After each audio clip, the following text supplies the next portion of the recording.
Assalamualaikum warahmatullahi wabarakatuh. Alhamdulillah anak-anak bertemu kembali dengan pelajaran kimia bersama Budian. Kali ini kita akan belajar materi kimia kelas 11 MIPA, yaitu penentuan perubahan entalpi reaksi berdasarkan hukum Hess. Sebelum kita memulai pembelajaran kali ini, marilah kita mengucapkan Bismillahirrahmanirrahim supaya kita diberi kemudahan dalam memahami materi kali ini. Anak-anak, kita ingat lagi bahwa penentuan perubahan entalpi reaksi dapat kita lakukan dengan 4 cara. Yang pertama berdasarkan percobaan, yaitu kalorimetri. Yang kedua berdasarkan data entalpi pembentukan standar. Yang ketiga berdasarkan hukum Hess. Dan yang keempat berdasarkan data energi ikatan.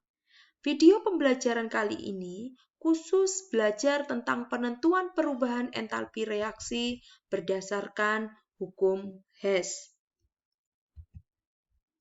Baik anak-anak, kita memulai pembelajaran kali ini yaitu penentuan perubahan entalpi reaksi berdasarkan hukum Hess. Anak-anak, hukum Hess berbunyi perubahan entalpi reaksi tidak bergantung pada jalannya reaksi, tetapi bergantung pada keadaan awal dan akhir. Perhatikan gambar berikut. Jika A ini merupakan keadaan awal dan D merupakan keadaan akhir, maka untuk mencapai keadaan akhir, yaitu A menuju ke D, dapat kita lakukan dengan 3 jalur.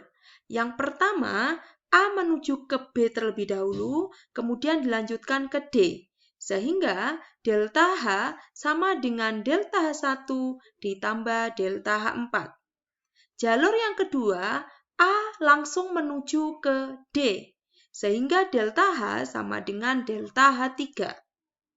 Jalur yang ketiga, A menuju ke C terlebih dahulu, kemudian dilanjutkan ke D.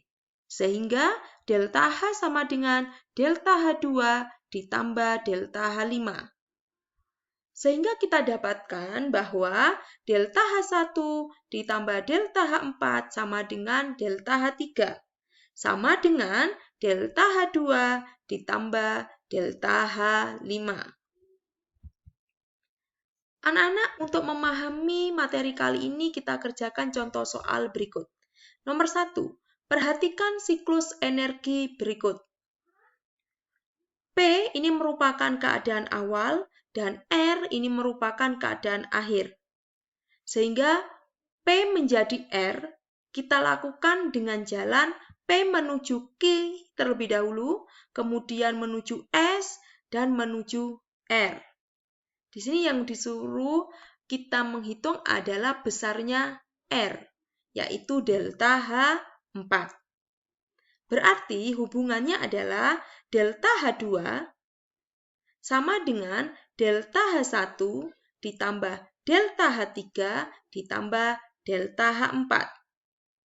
Sehingga delta H4 sama dengan delta H2 dikurangi delta H1 ditambah delta H3. Setelah itu baru besarnya kita masukkan. Delta H2 plus 15, kemudian delta H1 min 35, delta H3 min 75. Sehingga min 35 ditambah min 75 sama dengan min 110. Sehingga ditemukan hasil bahwa delta H4 yaitu plus 125 kilojoule. Baik, kita lanjutkan ke contoh soal nomor 2. Perhatikan diagram tingkat energi berikut. 2S ditambah 2O2 menjadi 2SO2 ditambah O2 dengan besarnya delta H yaitu delta H2. Kemudian 2SO2 ditambah O2 menjadi 2SO3, delta H-nya sama dengan delta H3. 2S ditambah 2O2 menjadi 2SO3, Ini anak-anak ya. Delta H-nya sama dengan delta H1. Kalian disuruh menentukan besarnya delta H2. Maka kita tuliskan terlebih dahulu hubungannya anak-anak. Bahwa delta H1 sama dengan delta H2 ditambah delta H3. Sehingga delta H2 sama dengan delta H1 dikurangi delta H3. Setelah kalian tuliskan hubungannya, baru kita masukkan angkanya. Delta H1 min 790,4 kJ. Dikurangi delta H3-nya min 196,6 kJ. Sehingga kita hitung dan ditemukan hasil delta H2 sama dengan min 593,8 kJ. Baik anak-anak, kita ke contoh soal nomor 3. Diketahui data entalpi reaksi berikut. 2Fe ditambah 3/2O2 menjadi Fe2O3, delta H sama dengan min 822 kJ. C ditambah setengah O2 menjadi CO, delta H sama dengan min 110 kJ. Tentukan perubahan entalpi reaksi 3C ditambah Fe2O3 menjadi 2Fe ditambah 3CO. Baik anak-anak, langkah pertama adalah kita ingat lagi bahwa di sini adalah merupakan reaktan, ya, ruas kiri, dan ruas kanan merupakan produk. Di ruas kiri ada 3C. Nah, C ini anak-anak, di antara dua reaksi ini, ada di reaksi pertama atau reaksi kedua? Ya, ada di reaksi kedua. Letaknya bagaimana anak-anak? Apakah sama? Ya, sama, yaitu sama-sama di ruas kiri. Ya. Kemudian jumlahnya bagaimana? Di sini jumlahnya 1, di sini jumlahnya 3. Maka yang di sini kita kalikan dengan 3 semua anak-anak. Sehingga menjadi 3C ditambah 3 kali setengah, berarti 3/2O2 menjadi 3CO. Maka delta H-nya juga ikut dikalikan 3, menjadi min 330 kJ. Kemudian langkah yang kedua, Fe2O3. Nah, ada di reaksi pertama atau reaksi kedua anak-anak? Ya, ada di reaksi yang pertama. Letaknya bagaimana? Di sini ada di ruas kanan, sedangkan yang di sini ada di ruas kiri. Maka reaksi pertama harus kita balik anak-anak. Ya, Fe2O3.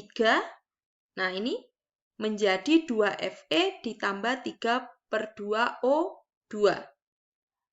Maka karena reaksi kita balik, maka delta H juga berubah tanda. Yang semula min menjadi plus, yaitu plus 822 kJ. Jika semua reaksi yang diketahui ini sudah terpakai anak-anak, maka reaksi ini kita jumlah. Ruas kiri dijadikan 1 dan ruas kanan kita jadikan 1. Atom yang sama boleh kita coret. Ya, di sini yang sama yang mana anak-anak? Nah, ini anak-anak ya.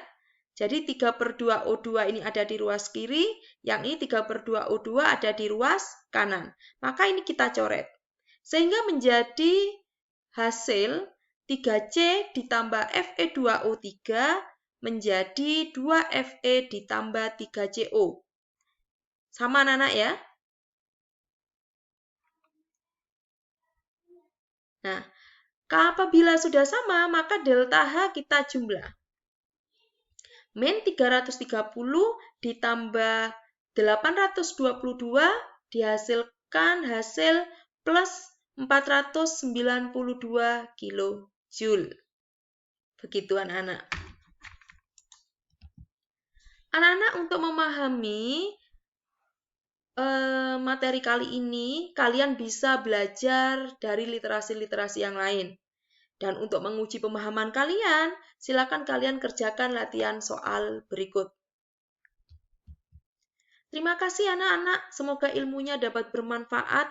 Sampai ketemu di video pembelajaran berikutnya. Tetap sehat, tetap semangat. Wassalamualaikum warahmatullahi wabarakatuh.